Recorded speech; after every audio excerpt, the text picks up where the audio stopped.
할렐루야. 여러분 왜 새벽기도 나오십니까? 왜 새벽기도 나와서 기도하죠? 습관이 잘 되셔서 아침에 저는 이제 새벽기도를 항상 이렇게 얘기합니다. 새벽기도를 나오는 이유는 다른 시간에 기도할 시간이 없으니까, 너무 바빠서 기도할 시간이 없는 분들은 새벽에 나와서 기도하는 것이죠. 집에 있다고 기도하는 건 아니거든요. 살림을 하고 집에 있다고 해서 기도할 수 있는 심적인 상황과 마음의 여유가 있는 건 아니기 때문에 그 기도할 시간을 찾아야 된다는 겁니다. 왜 기도할 시간을 우리가 가져야 되는 것이죠?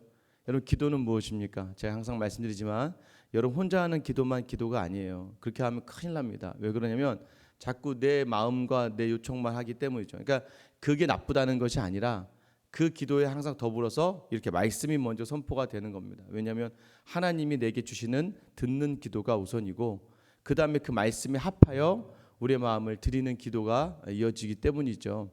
그래서 새벽기도 나오는 이유가 무엇입니까? 여러분, 우리의 삶을 보면은 적나라한 우리의 삶이 드러나지지 않습니까? 항상 저는 여러분에게 저에게도 동일한 질문을 합니다. 어제는 뭐 하셨습니까? 어제 그 새벽에 나와서 그렇게 기도하고 또 집에 가셔서는 어떻게 생활하셨고, 직장에 가셔서 또 사람들을 만나서 어떻게 생활하셨습니까?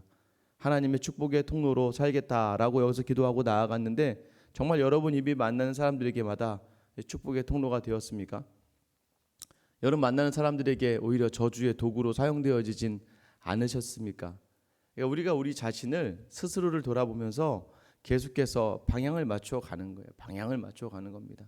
방향을 맞추다 보면 오늘은 0.1도예요. 그러나 그 0.1도가요, 시간이 흐르면 엄청나게 나의 삶에 큰 변화를 준다는 것이죠. 그것이 바로 우리가 새벽에 나오는 이유 아니겠습니까? 계속해서 연약한 우리의 모습 속에서 말씀을 담아내고, 또 연약한 모습 속에서 말씀을 담아내고, 이 정도 담았으면 될 것 같았는데 그러지 않더라는 것이죠. 아무리 성경을 몇십 번을 읽고 성경을 묵상을 하고 매일같이 큐티를 하고 매일같이 찬송을 하고 기도를 하고 해도 우리의 삶이 하나님 앞에서 보기에 굉장히 부끄러운 삶이 될 수밖에 없다는 것이죠. 그래서 또 기도하고 맞추고 기도하고 맞추며 나아가는 것입니다.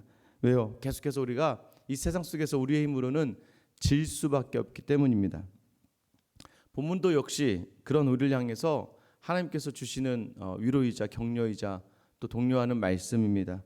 오늘 본문도요, 그제와 비슷하게 동일한 사건이 진행이 됩니다. 헤스본 왕 시온, 그러니까 요단강을 중심으로 해서 이 서편 땅, 제가 볼 때 서편 땅에, 이제 여러분이 볼 때는 이제 서편 땅에 이제 가나안이죠. 그러나 동편 땅으로 오면서 밑에 부분이 이제 헤스본 왕 시온의 땅이고, 오늘 우리가 다루는 그 위에 가나안의 동편 땅의 그 북부 지역이 바로 이 바산 왕 옥의 땅입니다. 여기는 이제 제가 지난번에도 말씀드렸지만 바산의 암소들, 굉장히 풍성하고 비옥한 땅을 이야기합니다. 그리고 위쪽으로는 이란의 이제 이란권 헤르몬산이 이제 있는 지경까지 요 바산 왕 옥의 이제 땅의 지역인데요. 어찌 되었든 이스라엘이 민수기 21장에 보면 또 여기를 지나가고자 하면서 화친을 합니다. 이게 사자들을 보내서 우리로 지나가게 해주고 우리가 너에게 양식과 물을 돈을 주고 사겠다라고 이야기합니다. 이미 헤스본 왕 시온이 전멸당했음에도 불구하고 이 바산 왕 옥도 그 말을 듣고 그저 허락하지 않습니다. 1절 말씀 보면, 우리가 돌이켜 바산으로 올라가매 바산 왕 옥이 그의 모든 백성을 거느리고 나와서 우리를 대적하여 에드레이에서 싸우고자 하는지라. 자, 이 바산 왕도 거부하죠. 왜요? 그 땅은요, 비옥한 땅이에요. 아쉬울 게 없는 지역입니다. 힘이 있었다는 거예요. 5절 말씀 보면, 그 모든 성읍이 높은 성벽으로 둘려 있고 문과 빗장이 있어 견고하며 그 외에 성벽 없는 고을이 심히 많았느니라. 성벽이 높았대요. 문과 빗장으로 다 견고하게 닫혀져 있었습니다. 이런 성읍을 가지고 있었으니 뭐가 무섭고 뭐가 두렵겠습니까? 니까지 것들이 뭔데 감히 우리 땅을 밟아? 용납할 수 없어 라고 생각하는 마음이 있었고요. 특별히 바산 왕 옥의 상황이, 이 사람이 어떤 사람이냐면 11절 말씀이죠. 르바임 족속에 남는 자는 바산 왕 옥뿐이다. 르바임 족속은 이 아낙 자손, 이 거인 자손입니다. 이 거인 자손의 마지막 후손이 누구냐? 바로 오늘 본문의 바산 왕 옥이다라고 이야기하는 거예요. 그가 침상을 썼는데요, 침상도 철침상이랍니다. 왜 철침상이어야 될까요? 나무로 쓰면 무너질까 봐 너무나 거대한 사람이라 웬간한 나무로는 버틸 수가 없다는 것이죠. 그래서 철침상으로 침상을 만들었고, 보통 규빗이, 우리가 이제 규빗이라고 하면요, 사람의 손끝에서 여기까지입니다. 팔꿈치까지가 한 규빗이에요. 그러니까 긴 사람은 한 50cm 되는 거고, 짧은 사람은 이제 한 35cm에서 한 40cm 됩니다. 그러니까 대략 한 50cm 정도 잡으면 되는 것이죠. 그러니까 이제 한 40, 그러니까 요 한 규빗으로 따졌을 때 그 사람이 보통 길이가 9규빗이랍니다. 4936, 보통 3m 60에서 4m, 4m 정도 되는 침대를 썼다는 거예요. 너비가 4규빗이래요. 그러면 한 180에서 한 200 정도. 그러니까 한 사람 자는, 이 사람의 자는 이 침대가 2m, 4m 최소, 이렇게 중간 적정하게 봤을 때 그런 사람이 딱 서 있는 거예요. 여러분, 골리앗 하나 가지고도 이스라엘 백성이 두려워 덜덜 떨지 않았습니까? 그런데 불구하고 이 바산왕 옥이 얼마나 기고만장했겠습니까? 정말 높은 성벽에, 또 견고한 성에, 또 르바임 안악자 족속의 마지막 후손인 이 바산왕 옥과 같은, 골리앗과 같은 사람이 있는 거예요. 왜 오늘 이 말씀을 또 던질까요? 우리가요, 이 삶의 어떤 한 고비를 넘기고 나면 이제 다 될 것 같아요. 그것도 자만이고 교만입니다. 신앙의 자리가요, 우리가 무언가를 하고 나면 다 이기고 이번에도 다 이길 것 같아요. 그죠? 한번 믿음으로 이겨낸 사람이요, 그 믿음으로 또 이겨낼 수 있을 거라는 착각 속에 살아갈 때가 많다는 거예요. 왜요? 그 또 이겨낼 수 있다는 것 속에서는 뭘 놓치는 경우가 많냐면 하나님을 놓치는 경우가 굉장히 많거든요. 그래서요, 다시 이 모세 앞에서, 모세가 헤스본 왕 시온 처음으로 조직적인 나라랑 전쟁을 한 거예요. 그런데 거기를 자기도 모르게 다 진멸을 시켜버렸습니다. 그리고 다시 이제는 또 바산왕 옥을 만났어요. 근데 그 바산왕 옥은 더 커요. 거인족 속에다가 오늘 성경에 등장하는 것처럼 그 바산에 있는 성읍들은 다 높은 성읍이라는 거죠. 기고만장한 세상 앞에서 우리가 자랑할 수 있는 게 아무것도 없다는 거예요. 여러분, 뭐 좀 이기고 나면 우리는 할 수 있다라는 생각을 가져요. 할 수 있고 이번에도 다 감당할 수 있어라고 하다가 어떻게 됩니까? 그러다가 매번 이스라엘이 넘어지는 것이죠. 마치 블레셋과 전쟁에서요, 이 법궤만 있으면 되겠다는 생각을 가진 이스라엘의 마음이 우리 안에 있다는 거예요. 법궤가 분명 있죠. 하나님이 하시면 돼라고 하는 겉에 포장된 그런 마음의 자세들은 있습니다만은 실질적으로 그 법궤 안에 계시는 하나님께 의존하는 그런 모습이 없는 것이죠. 그래서 중요한 것은 성경에서 이 법궤가 중요한 것보다는 법궤를 바라보는 그 시선이 중요한 거예요. 그게 무엇입니까? 하나님만 의존하는 삶. 이게 어린아이와 같은 삶이죠. 여러분, 아이들 이제 키워보셨으면 알잖아요. 어떻게 해요? 에이, 갓난아이가요, 뭘 하든 아빠가 없으면 안 되는 거예요. 저희 집에서도 가장 힘든 게 뭐냐면 이 넷째가 제일 힘듭니다. 왜냐면 넷째가 엄마나 아빠 둘 중에 하나를 꽉 붙잡고 있거든요. 거의 놓지 않고. 뭐 자기가 밥을 먹어도 혼자 어린이집 가서 잘 먹는다는 아이가 집에만 오면 입을 벌리고 있습니다. 뭘 하려고 해도 뭐 자기 혼자 TV를 봐도 혼자 절대 보지 않죠. 아빠 일로 와 같이 앉으라고 하든지 엄마를 오라고 같이 앉든지, 아무도 없으면 달려가서 안겨버리면 모든 하던 일이 이제 스톱이 돼버리고 마는 것이죠. 그런데 그것을 왜 예수님께서는 어린아이와 같지 않으면 천국에 갈 수 없다고 이야기합니까? 좋은 일이든 슬픈 일이든 억울한 일이든 즐거운 일이든 간에 어린아이들은 그 부모와 함께하고 싶어요. 모든 것을 부모 곁에 붙어서 있고 싶어하는 그 마음이 있지 않으면 너희가 천국을 누리지 못할 것이다 라고 이야기하는 거예요.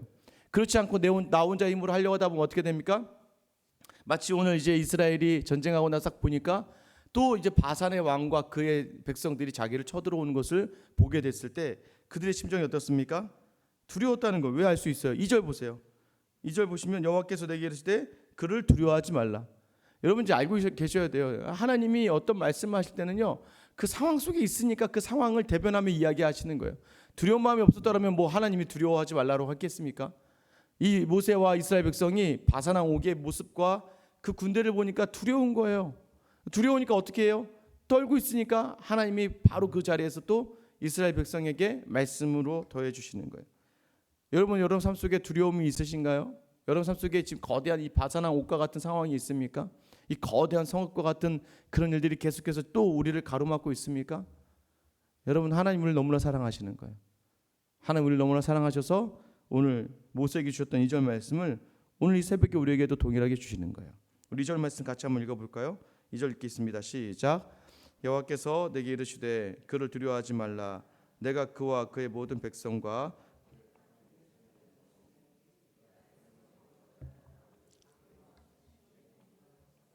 그에게도 행할 것이니라 하시고 두려워하지 말라는 것이죠. 뭘 기억해라? 이전에 행한 것들을 기억해라. 그러니까 여러분 이제 하나님과 함께 이 전을 돌아봐야 되는 거예요. 이전에 내가 너와 함께 했던 것들, 이 전이 바로 무엇이었어요? 헤스본 왕 시온을, 이 동일하거든요. 지금 이 진행이요, 여러분 인생이요, 다 동일한 사건의 연속입니다. 예전에 돈의 문제로 인해서 힘들어했다가 돈의 문제 이기고 나면 다시는 돈으로 무너질 것 같지 않죠? 아니죠. 그러나 돈 문제가 되면 또 무너지죠. 건강의 문제로 무너졌으면요, 그 다음에 또 건강의 문제로 또 무너지는 거예요. 관계의 문제로 무너진 사람은요, 또 그 다음에 관계의 문제가 있게 됩니다. 그러니까 인간이 스스로 자랑할 수 없는 것이죠. 바사왕 옥의 문제가 예전에 헤스본 왕 시온의 문제가 동일했던 거예요. 하나님은 그때 내가 너와 함께 했잖아. 너 그때 너 혼자 이겨낸 거 아니잖아. 그때 내가 너의 손을 붙잡았고 내가 너를 인도했고 내가 너와 함께하며 이겨냈던 그때를 기억하라라는 것이죠. 헤스본 왕 시온도 너에게 동일한 말을 하고 동일하게 너에게 전쟁을 걸었고, 그러나 내가 너에게 동일한 말을, 오늘과 같이 동일한 말씀을 주었고 너희가 그때 완전히 그들을 진멸시켰잖아 라고 하는 이 하나님의 음성을 들으라는 거예요. 이게 결국에 그래서 그 땅도 누구의 것이냐? 너를 대적하려고 너를 죽이려고 하던 그 자의 모든 것들이 다 너의 것이 될 거야 라고 이야기하는 거예요. 하나님이 어떤 방법으로 우리에게 주실지 모르겠지만 여러분이 여러분을 대적하고 여러분을 적대하며 여러분을 해치려고 하는 그 모든 상황과 환경과 사람의 것들을 다 하나님은 하나님의 것이 되게 하시겠다는 거예요. 어떻게 하면요? 오늘 말씀을 기억하며 이전에 너와 함께했던 하나님을 기억하며 그 하나님 말씀을 붙들고 담대하게 나아갈 때라는 거예요. 하나님께서 참 대단하지 않습니까? 이스라엘이 뭘 잘하고 있는지 모르겠지만 항상 하나님께서는 이 이스라엘을 격려하시죠. 두려워하지 말라, 놀라지 말라, 당황하지 말아라. 왜요? 이 이스라엘에게 너의 정체, 그러니까 너의 정체성을 누군지를 알게 하시는 하나님을 자꾸 이렇게 보게 됩니다. 너희가 누구냐? 너희가 내 백성 삼았고 내가 너희를 인도하였고 내가 너희를 함께하는 그런 하나님이다라는 걸 우리로 자꾸 알게 하시려는 것 같아요. 그 하나님이 마음에 품어지면요, 두려워하지 않고 담대한 겁니다. 그래야 우리가 세상에 나가서 그러지 않습니까? 저는 이제 제가 누누이 좀 말씀드렸지만 이제 저는 왜 그런지 모르겠지만 저희는 태어나서 한 번도 제 기억으로는 저희 부모님에게 맞은 기억이 없습니다. 참 좋은 아들이었습니다. 제가 참 귀한 아들이었나 봐요. 한 번도 저희 부모님에게 매를 맞았던 기억이 한 번도 없습니다. 근데 저는 왜 우리 아이들 때릴까요? 참 아이러니하긴 한데, 그래서 그런지 몰라도 저희 부모님은 항상 저를 격려해 주셨어요. 너는 잘할 수 있어. 넌 뭘 해도 될 거야. 항상 뭘 해도 되긴 뭐가 됩니까? 밖에서 맨날 깨지고 들어오면 항상 저희 어머니가 했던 말씀이 뭐냐면, 엄마 널 위해 기도하고 있어. 하나님께서도 반드시 인도하시고 넌 잘할 수 있을 거야. 잘할 거야. 또 뭐 하는 것마다 제가 못하는 것보다는 잘하는 것을 많이 얘기해 주셨어요. 그래서요, 항상 밖에서 깨지고 들어와도 안에서 힘이 나니까 다시 밖에 나가서 싸울 수 있는 것이죠. 하나님이 저희 부모님보다 더 위대하고 전능하시지 않습니까? 그 하나님이 우리에게 동일하게 계속해서 격려하고 위로하고 여러분을 독려해 주시는 거예요.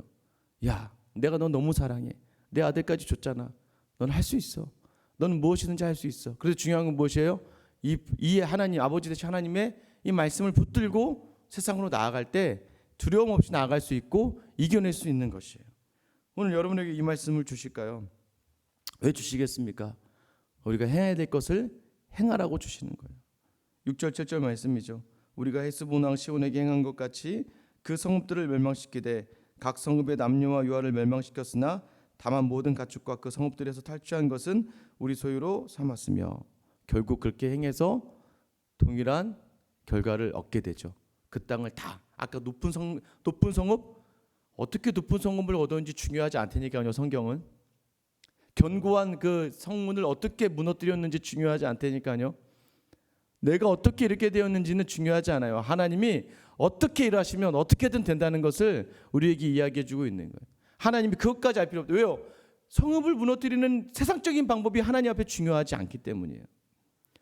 기도하며 담대하게 말씀 붙들고 한번 해보자. 그러니까 여러분, 저는 다윗의 그 고백이 아직도 너희는 여호와의 선하심을 맛보아 알지어다라고 이야기하는 그 사울왕에게 쫓기고 그다음 블레셋에 가서 막 거지처럼 막 미친 척하면서 막 침을 질질 흘리면서 성문을 그어냈던 그 다윗의 고백이 무엇이에요?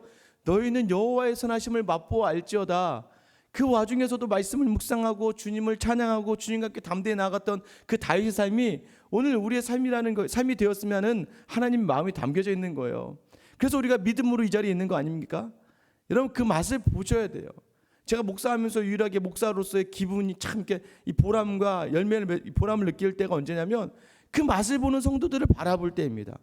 하나님의 말씀이요. 저는 정말 세상적이에요. 여러분 제가 정말 얼마나 세상적인데요. 얼마나 제가 이 계획과 머리를 굴리는 것들, 세상적인 방법과 얼마나 많은 것들에 대해서 제가 욕심이 많고 그런 사람인데 제가 왜 여기서 목사를 하고 있겠습니까? 그 세상의 것보다 더 크신 하나님의 섭리를 경험할 때 우리는 이 자리를 떠날 수가 없는 거예요. 매일 새벽마다 저는 이 새벽의 강단이 참 좋습니다. 뭐 주일 설교도 물론 그렇지만 그 어느 설교들보다 새벽의 설교가 참 좋은 건 이 새벽에 나오기 전에요. 잠시 아침에 일어나서 잠깐 앉아서 오늘 말씀을 묵상하고 또 잠시 이렇게 자리에 앉아서 이 말씀 묵상하는 그 시간이 너무나 행복하고 좋습니다. 왜냐하면 이 말씀이 저에게 준 특별한 은혜가 있고 더불어 이 말씀을 붙들고 살았을 때 이겨내게 하시며 반드시 열매 맺게 하시는 그 하나님의 놀라운 섭리가 있기 때문이에요. 여러분도 그 맛이 있으니까 이 새벽에 나오는 거 아니겠습니까? 이 새벽에 나와서 그 말씀을 취하고 그 말씀을 가지고 살아냈을 때 이겨내는 그 맛이 있으니까 이 자리에 있고 너무 힘들고 어려울 때에도 나의 삶을 건디어내고 이기게 하시는 그 하나님의 은혜가 있으니까 이 새벽에 나와 있는 거 아니에요. 여러분 그것이 바로 우리에게 주신 하나님의 특별한 사랑이에요. 여러분 두려워하지 마세요. 오늘도 저도 마찬가지로 여러분에게 주시는 말씀이에요. 오늘도 여러분의 삶에 동일하게 또 거대한 바사랑 옥과 같은 상황이 생겨날 것입니다. 견고한 성읍들이 보이기 시작할 거예요. 어떻게 헤쳐나가지? 어디서부터 뚫고 나가지? 하나님은 여러분에게 세상의 방법을 가르쳐주지 않으세요. 왜냐하면 자칫하다 그 세상의 방법을 주로 삼기 때문입니다. 그런 하나님은 하나님만 바라보는 사람에게 하나님의 길을 내어주시고 하나님의 방법으로 성을 무너뜨리시고 하나님의 방법으로 성을 진멸시키는 그 놀라운 일을 행하시는 거예요. 오늘 이 시간 이 말씀을 듣고 여러분이 오늘 하루 여러분에게 드리워진 그 견고한 성읍과 또 높은 이 성읍을 또 바사랑 옥과 같은 그 상황을 믿음으로 담대하게 이겨내시며 오늘 말씀을 주시는 하나님의 기쁨이 되는 귀한 하루가 될 수 있기를 예수님의 이름으로 축원합니다. 이 시간 같이 한번 기도하실게요. 여러분 우리를 두렵게 하는 것이 무엇입니까? 여러분 무엇이 여러분을 두렵게 해요? 무엇이 여러분을 답답하게 합니까? 맞아요. 앞이 보이지 않아요. 사실 보이지 않습니다. 그러나 믿음 가지고 오늘 하루를 내달리는 겁니다. 성경에 많은 인물들이 믿음의 귀한 선배들이 내일이 보이지 않았어요. 오늘 어떤 상황 속에서 어떻게 해야 될지 몰랐어요. 그래서 주님을 붙들었어요. 주님을 붙들었더니 세상의 방법이 아니라 주님의 방법으로 주님이 하신 일들을 경험했기 때문에 그들이 그 하나님을 떠날 수가 없었어요. 기쁠 때나 슬플 때나 지칠 때나 외로울 때나 또는 내가 기쁜 모든 상황 속에서 하나님은 늘 우리에게 말씀으로 함께 하셨습니다. 오늘도 여전히 여러분에게 사랑하는 여러분에게 이 말씀으로 다가오시는 거예요. 얘야 두려워하지 말아라. 두려워하지 말아라. 내니 두려워하지 말라라고 하며 이 제자들의 폭풍 가운데 다가오시는 그 예수님의 음성도 동일한 것이었어요. 우리를 너무나 사랑하시는 그 하나님이 오늘도 여러분에게 말씀을 주십니다. 두려워하지 말고 예전 일을 생각해봐. 예전에 그때를 생각해봐. 그때 네가 나를 붙들고 나와 함께 이겨냈잖아. 오늘 여러분의 두려워진 모든 것들을 그렇게 이겨내게 해달라고 여러분 기도하셨으면 좋겠어요. 우리 교회를 기도하실 때는 생수한교회가 그런 하나님 나라의 비전을 품고 온전히 나아가는 공동체가 되게 해달라고, 또 코로나 사태가 이제 마무리되게 해달라고 기도하셨으면 좋겠습니다. 또 일본의 카코가 메구미 교회 이제 담임으로 가셔서 교회 섬기는데 예배가 시작됐습니다. 시작되는 모든 예배 가운데 성도들에게 은혜와 감동이 있는 예배가 되게 해달라고 우리 이준호 선교사님을 위해서 기도하셨으면 좋겠습니다. 오늘 이 시간 오늘 나와 교회와 이 나라 민족과 이준호 선교사님이 놓고 우리 주님 이름만 부르며 기도하며 나아가겠습니다. 주여